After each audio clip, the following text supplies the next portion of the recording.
Então, hoje nós vamos falar sobre o que é dislexia. Então, vamos lá. É um transtorno específico da aprendizagem, de base neurobiológica, predominantemente hereditária. Então, se um pai, uma mãe, um tio, uma tia, um vô, uma avó tem, é possível da criança vir a ter. Afeta entre 4 a 7% da população, então não é algo assim muito comum, mas também não é algo assim de pouca relevância, né? Tem que estar atento. E é basicamente caracterizado pela dificuldade na decodificação da leitura, no reconhecimento preciso e fluente das palavras, em habilidade de soletração e escrita. Não tem cura, porém, se a gente começa uma intervenção precoce, reduz o impacto significativamente na vida da criança, né? E aí, essa frase que o Dr. Clay Britz, ele sempre fala, não é preguiça, não é falta de interesse, e nem problema de visão.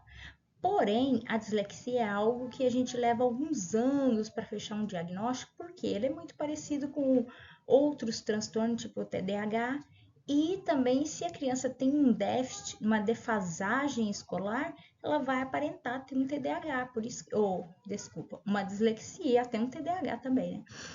Por isso precisa primeiro da intervenção. Verificar se ela realmente não tem problema de visão, se ela não tem desinteresse pela escola, por exemplo, porque ela não tem uma rotina em casa e passa o dia no celular. Aí, se ela estiver em casa, ela está no celular. Se ela for para a escola, ela não pode ficar no celular. Como o celular dá uma dopamina muito rápida no cérebro, é claro que o cérebro fica pedindo aquela dopamina. Então, às vezes, a criança não tem uma rotina e ela não tem o interesse na escola. Mas isso tudo vai ser averiguado como? Os pais são chamados na escola, o professor conversa, descobre sobre a rotina e a vida da criança, e aí sim a gente pode começar a desconfiar de algum transtorno se a criança tem uma rotina, se ela tinha acesso a livros em casa antes de ir para a escola, se ela já brincou com um caderno de escolinha, de escrever, se ela fez jardim, né? Tudo isso vai influenciar para chegar a um diagnóstico. Os principais sinais de que podem ser uma dislexia. Então, fala em atraso, a criança começa a falar com 3, 4, 5 anos. Eu tive um aluno que começou a falar com 5, então, assim, terrivelmente atrasado. Era verídico que ali tinha um problema de desenvolvimento. Então, precisava ter se averiguado isso antes, provável que a mãe não sabia, né? Dessas questões, por isso não procurou um médico. Mas a criança com 2 anos, ela tem que estar falando e falando bem, você entendendo o que ela fala. Se ela não está falando, ela já tem um atraso, né? Nomear figuras e cores. Geralmente a criança com 2, 3, 4 anos, ela já sabe vermelho, amarelo e azul, quadrado, triângulo, círculo, né? Se ela não sabe, então ela tem ali um atraso ali. Um histórico familiar, que nem a gente falou, né? Ah, tem algum parente que tem, ela pode vir a ter. Confusões fonéticas, né? As trocas das letras, o P e o B, o D e o T, o F e o V. É normal ela trocar de início se ela não passou por um jardim, se ela não passou por um processo de desenvolvimento adequado, se nunca leram para ela pode chegar com uma defasagem na escola, mas aí você já ensinou, você está indo lá para o mês de agosto e a criança ainda tem essas trocas. Então, é interessante averiguar, né? O que pode ser. A escrita espelhada é a mesma coisa. Ela pode começar com uma escrita espelhada, mas a partir do momento que você vai trabalhando o desenvolvimento ali, ela tende a desaparecer. Se continua, persiste, então é uma coisa a se verificar. Leitura silabada. Então, tá lá no 3º ano e a criança lê bem devagar. Lê pausando, então ela já devia estar alfabetizada e ter automatizado a leitura, né? A não ser que ela não tenha passado por um processo de alfabetização adequado, né? Às vezes mudava muito de escola, não parava na escola, né? Se tinha algum problema de questões na própria escola, e aí então tem que ser averiguado isso aí. Por isso que é interessante primeiro fazer uma intervenção para depois se levantar uma hipótese, tá bom? Dificuldade com rimas e segmentação fonêmica. Então, se a criança tem dificuldade com rima, você fala assim, o que rima com café? Ela fala xícara, pires, porque ela lembra que o café é posto na xícara, né? E a xícara no pires. Então, ela não entendeu o que é rima, embora você já explicou, reexplicou, mostrou um exemplo, fez com ela, tá bom? Aí, ela ainda não, ela persiste nesse erro, nessa dificuldade. Então, avaliar. Coordenação motora fina, né? Lentidão para copiar da lousa, então esse problema de olho, mão, olhar quadro e copiar. Mas lembrando, isso tudo tem que ter sido trabalhado com ela. Ela chega no primeiro mês, ela tem todos esses déficits aqui, porque ela não foi estimulada, é normal. Aí, mas uma criança típica, né? Se ela foi estimulada corretamente, ela chega na escola com 3 meses, ela aprende a ler e escrever. Agora, se ela não foi estimulada, bom, ela não foi estimulada, eu vou estimulá-la na escola. Se eu vou estimulá-la até o final do ano, ela tem que estar lendo e escrevendo, tá? Porque eu trabalhei todo o déficit que ela tinha, então ela precisa estar lendo e escrevendo. Se ela é uma criança típica, mesmo com a defasagem, vai me dar mais trabalho porque eu tenho que trabalhar toda a defasagem dela. Mas se ela é típica, ela aprende naquele ano letivo, ela sai lendo e escrevendo. Agora, se ela passa para o segundo, se arrasta até o terceiro, então ela tem um problema e a gente precisa averiguar. No cérebro, o que acontece? Afeta áreas ligadas à linguagem, né? Principalmente no hemisfério esquerdo, giro angular, que é associado à letra som, então é por isso que ela tem dificuldade de descobrir que isso é o F, né? Porque é o V, então ela mistura os sons. Decodificação fonológica, né? Também é afetado aí a produção da fala e articulação, na área de bronca, né? Na área occipital temporal, né? Reconhecimento da palavra automatizado, porque o nosso cérebro automatiza, você bate o olho e sabe qual é a palavra, né? Quando você aprende. E na criança com dislexia, não. Ela lê todo dia aquilo, todo dia ela lê pausado, porque ela tem um déficit nessas áreas, né? Não tem um exame que vai dizer dislexia, mas tem exames que mostram assim ativação reduzida em algumas áreas cerebrais. Isso não quer dizer que prova, então essa criança tem dislexia, não é isso. Mas mostra redução de ativação, isso pode ajudar, né? Aí nós temos um cérebro mostrando as áreas que são comprometidas, né? Que não há aquela conexão correta, não tem a conexão adequada dos neurônios, não transmite a informação da forma correta e acaba causando a dislexia. Como identificar os sinais? A escola é a peça-chave. Geralmente começa com a escola, tá bom? É a escola que levanta a hipótese, né? Ver os comportamento, registro pedagógico, encaminhar para uma avaliação multidisciplinar, psicólogo, neuropsicopedagogo, fonoaudiólogo, né? Então, a gente primeiro tem que passar pela intervenção e avaliação de todos os profissionais para depois o neuropediatra ou psiquiatra infantil bater o martelo e dizer é dislexia. Geralmente isso é depois dos 8 anos, tá? Porque a criança tem que passar pelo processo de alfabetização primeiro. Então quando ela fizer 8 anos, tiver o laudo, é que eu vou começar a intervir. Não. A escola, a família tem que começar a intervir antes. Percebi que a criança tem uma dificuldade, faça um plano de estudo com aquela criança, um plano para desenvolver aquela criança, né? Eu sei que em escola pública é muito difícil, que a gente tem muitos alunos e até na particular, acho que a particular às vezes é mais difícil ainda, que tem particular que não aceita contratar um professor de apoio. Na rede pública, dependendo do caso da criança, você até consegue um professor de apoio, né? Mas, enfim, as escolas são cheias, é um professor só, às vezes você não consegue dar a atenção que aquela criança precisa. Mas, às vezes, os pais são apoiadores da escola, né? Então, você chamar os pais, conversar da dificuldade e pedir apoio deles, enviando alguma atividade para casa para desenvolver essas crianças, às vezes a gente consegue algum resultado. Olha lá, os sinais, aí nós temos outros 10 sinais. É o histórico familiar. Então, se alguém tem, aquela criança tem aqueles sinais que a gente leu, provavelmente ela tem dislexia, porque se um tem na família, outros vão ter, né?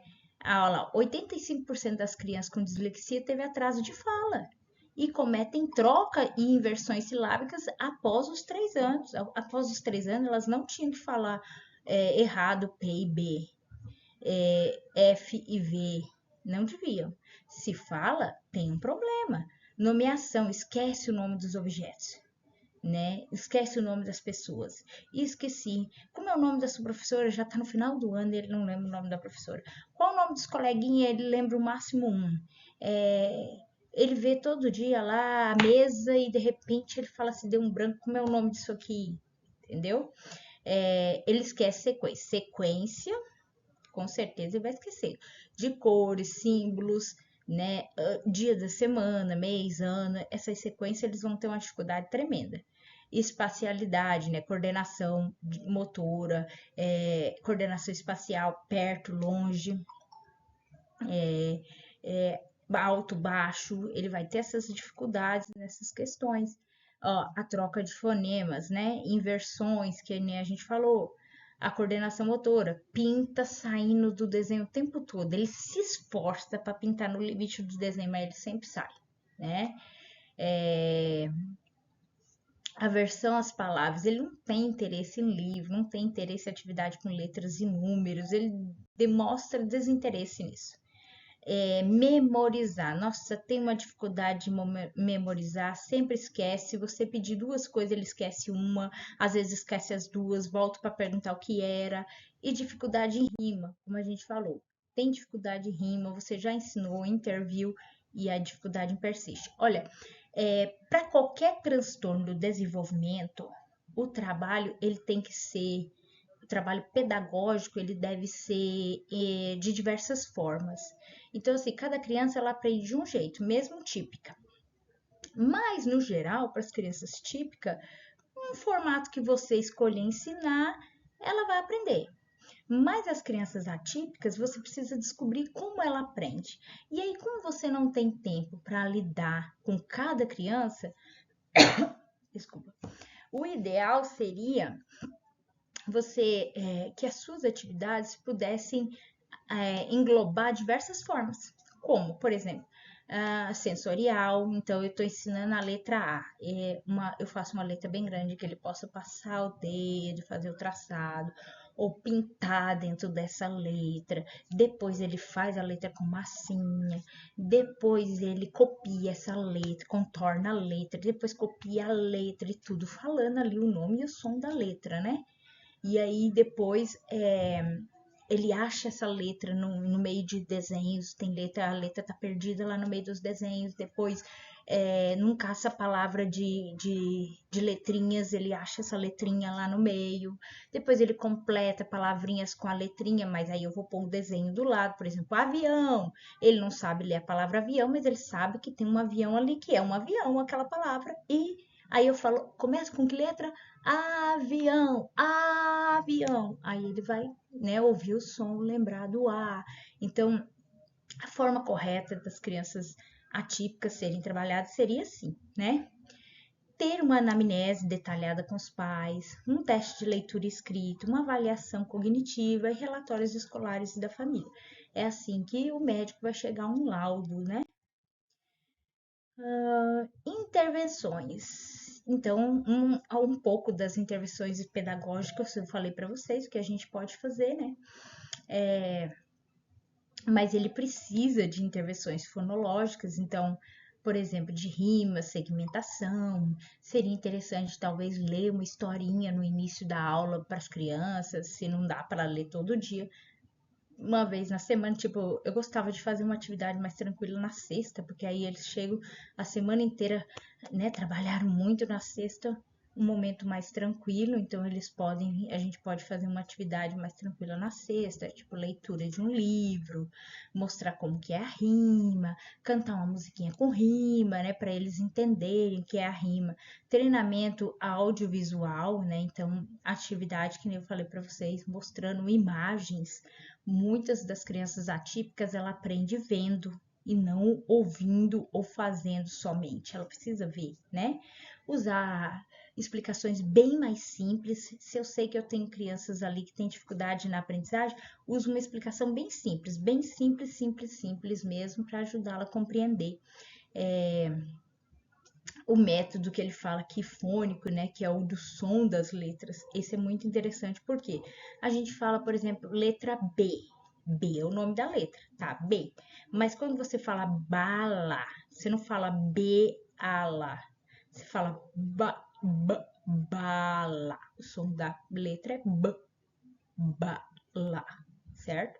Ele precisa entender que a letra tem um nome e tem um som. Por isso, por que a gente começa pelas vogais? Porque as vogais ela tem o mesmo nome e o mesmo som, embora o O e o E tem dois sons, O, E, E. E ela tem que entender isso. Por quê? Porque quando ela olhar o E, que era para ter o som de égua, ela vai falar égua, égua. Por quê? Ela só conhece o nome da letra, que é E, e não conhece que ele tem dois sons. Então, a gente precisa trabalhar essa parte do som, fica muito mais rápido para a criança aprender a ler e escrever. E primeiro a gente aprende a ler, depois a gente aprende a escrever. Primeiro a gente aprende a falar, não é isso? Você ouve, aliás, primeiro você ouve e aprende a falar. Então você aprende a ler e aí você vai escrever. Porque nós temos muitas crianças em sexto, sétimo, oitavo ano que são copistas. Elas desenham a letra, mas elas não sabem o que escrever, porque elas aprenderam a copiar a letra, a desenhar a letra, elas não aprenderam a ler a letra. Então nós temos que primeiro ensinar elas a ler, depois escrever, certo? E esse método que eu tô falando para vocês do som da letra, ele é cientificamente comprovado, tá? Reforço, deveria ter um reforço da escolar e da autoestima da criança, né? Motivar o que ela faz bem, mostrar as qualidades que ela tem, porque às vezes a gente reforça muito o negativo. Ah, você errou de novo, e o que ela faz de bom? Ela perde a motivação, né? Intervenções precoces, ó, ela tem a possibilidade de diminuir os riscos em 40%. Então, lá nos 5 aninhos, eu já percebi que a criança tem uma dificuldade, tem um atraso. O ideal seria o professor começar uma intervenção. Se ele não pode, se o professor não consegue fazer essa intervenção, porque a sala é muito cheia. Tô aqui um pouco gripada, gente. Se o professor não consegue fazer essa intervenção porque a sala é muito cheia, talvez tentar essa parceria com os pais, né? Uma vez na semana, tentar fazer uma atividade diferenciada e mandar para casa, para os pais fazerem essa intervenção com a criança para ajudar ela nesse desenvolvimento. Transtornos associados, vocês sabem que é muito raro a criança ter só um transtorno. Geralmente tem 2 até 4 pode vir a ter, né? Então, com a dislexia pode ter TDAH, transtorno de coordenação motora, descalculia, transtorno de linguagem, ansiedade, né? Pode haver outros transtornos. A dislexia tem remédio? Não. Mas os transtornos que podem estar associados, sim. Por exemplo, se ele tiver um TDAH com hiperatividade e impulsividade. Então, ele vai ter que tomar uma Ritalina, ali um metilfenidato, para poder concentrar, porque ele é imperativo, impulsivo, ele não senta, ele não presta atenção, ele não vai aprender. Se ele tiver crise de ansiedade, ele tem que tomar um remédio para ansiedade, porque senão ele não vai aprender. Mas se ele tem só a dislexia, aí tem que ser um tratamento multidisciplinar e principalmente neuropedagógico, psicopedagógico, e não vai ter uma medicação aí. Mas quem vai dizer se precisa da medicação ou não? O psiquiatra infantil ou o neurologista infantil, né? Eles que vão avaliar todos os laudos dos outros responsáveis que irão enviar para ele, né? A escola, os pais, o psicopedagogo, a fono, e aí ele vai chegar a avaliar a criança e concluir se ela precisa de uma medicação ou não. Há o papel da escola, né? Então tem um projeto mais lúdico, de leitura, de escrita. A maioria das escolas municipais, geralmente elas têm uma biblioteca. É muito bacana usar a biblioteca, as crianças, estimular eles a levarem um livrinho para casa, começar a leitura com eles em sala de aula, ensinar eles a praticar o ouvido. Eu, todo dia, quando eu chegava na sala de aula, pelo menos 2 vezes ou 3 vezes na semana, a gente, na hora que eles entravam, eu pedia para eles deitarem na carteira e nós íamos praticar o ouvido. Eles iam ouvir a história e depois eu fazia pergunta da história e eles tinham que me responder. Então, eles tinham que prestar atenção. Então, ensinar eles a prestarem atenção. Naquele momento, a gente ensina rima, porque aí você pergunta assim, o que rimou com fada na historinha? Aí, um colega que sabe sobre rima vai ensinar aquele que não sabe, porque ele vai responder, né? Ter um trabalho em parceria com a família. O ideal seria os professores ter formação continuada, ler a prova para o aluno. Olha, o disléxico, ele não tem problema de cognitivo, tá? Ele não tem. Ele tem uma inteligência muito grande, ele compreende, só que ele lendo, ele não consegue entender. Geralmente ele erra a prova, por quê? Porque ele tem uma dificuldade na leitura e na escrita, e quando ele vai ler, ele não compreende o que ele leu. Então, ler a prova para o disléxico ajuda muito, dá mais tempo para fazer essa prova, focar no conteúdo e não na ortografia, porque ele vai errar. Utilizar outros recursos, talvez gráficos, vídeos, áudio, para ajudar na retenção do conteúdo para aquela criança. E o tipo de dislexia? Nós temos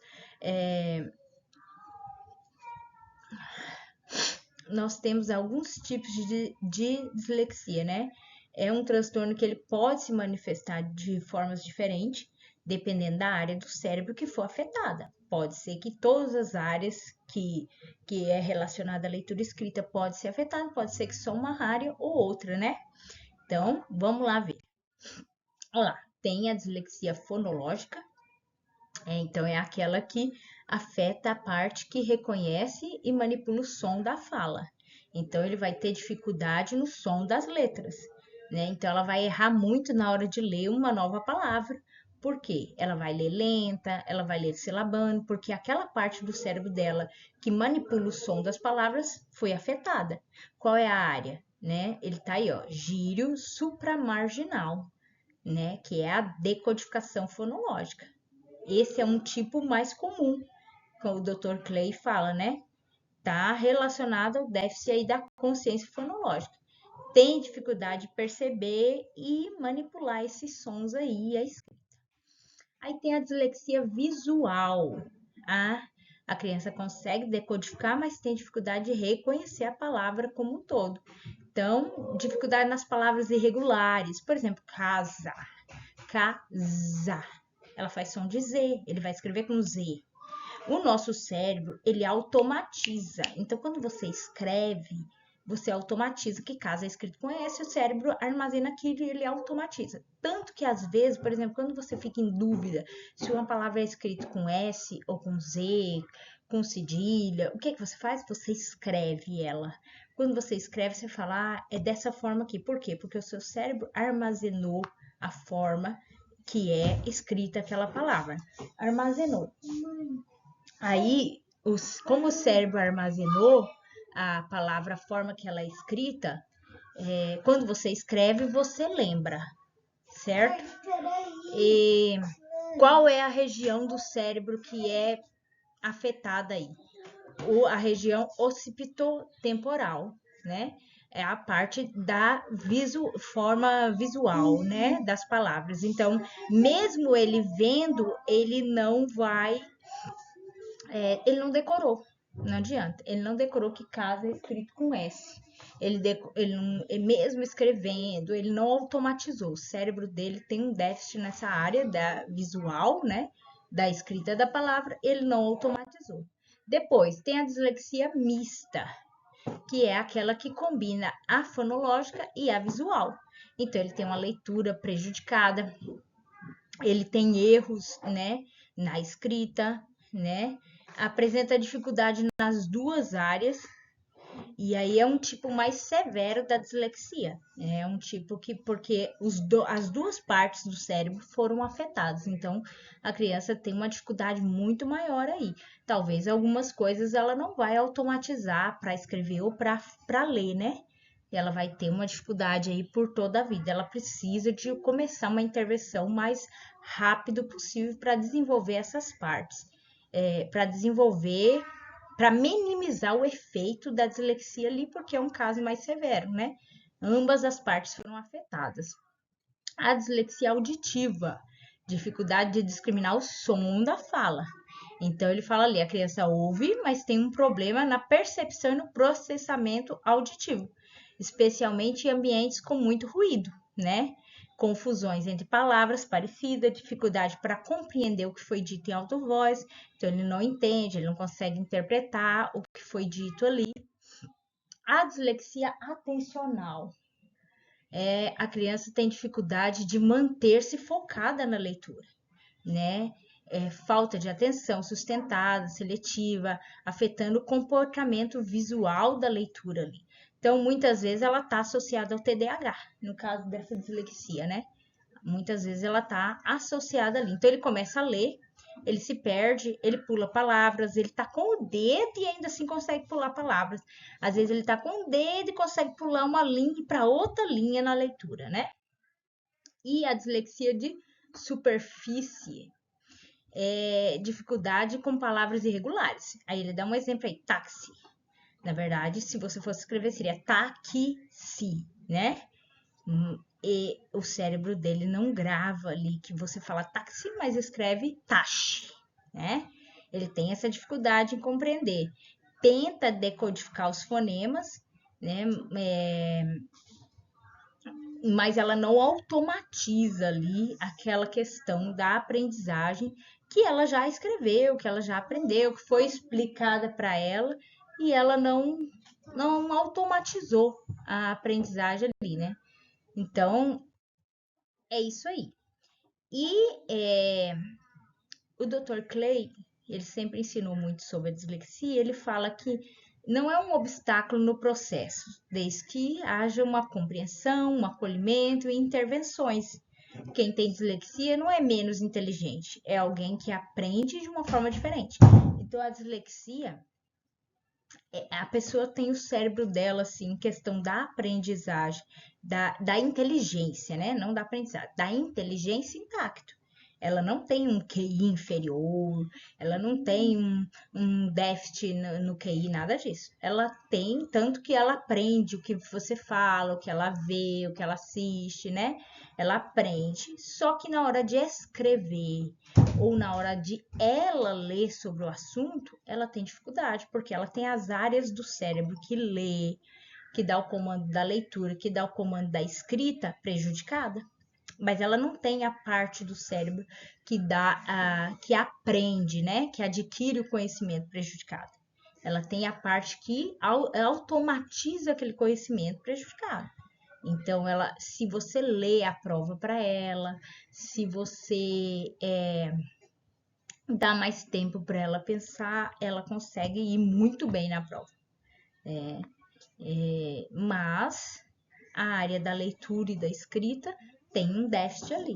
Mas se começar uma intervenção imediata, 5 anos, 6 anos, eu percebo que a criança tem uma dificuldade, começa essa intervenção, como que é a intervenção? Como a gente falou, né? Questão de diversas formas de ensinar, com vídeo, com imagens, sensorial, recortando, colando, pintando, passando o dedo, desenhando na areia, fazendo na massinha. E aí é mais fácil do cérebro dela reter aquela aprendizagem, porque ele está fazendo de diversas formas, né? Ele não está só lendo e escrevendo. E aí fica mais facilitado aí na aprendizagem. Então é isso, gente. Até mais.